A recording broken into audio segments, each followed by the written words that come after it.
नमस्कार, मैं doctor Shyam Soni, physician intensivist critical care specialist.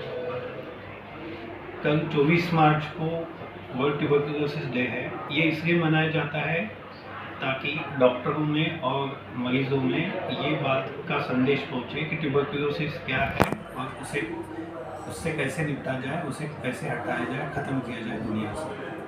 Tuberculosis एक बीमारी है जो माइकोबैक्टीरियम ट्यूबरकुलोसिस से होती है। वो कहीं की भी हो सकती है, फेफड़ों की जो कि खांसी से फैलती है, आंतड़ों की, ब्रेन की, हड्डियों की, किडनियों की, हर जगह ट्यूबरकुलोसिस हो सकती है।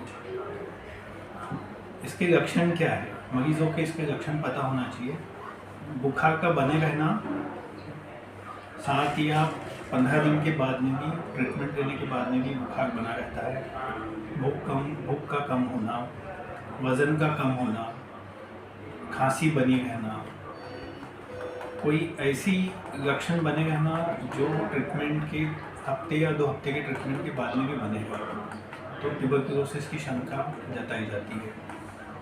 ट्यूबरकुलोसिस के लिए बहुत अनिवार्य है कि डॉक्टर को दिखा के जितना जल्द हो सके उसका डायग्नोसिस किया जाए और पेशेंट का उपचार चालू किया जाए। एक बार उपचार चालू करने के बाद में जो भी तय सीमा होती है, 6 महीने 9 महीने, डिपेंडिंग ट्यूबरकुलोसिस किस जगह का है, वो हिसाब से उसका संपूर्ण कोर्स डॉक्टर की निगरानी में किया जाना चाहिए।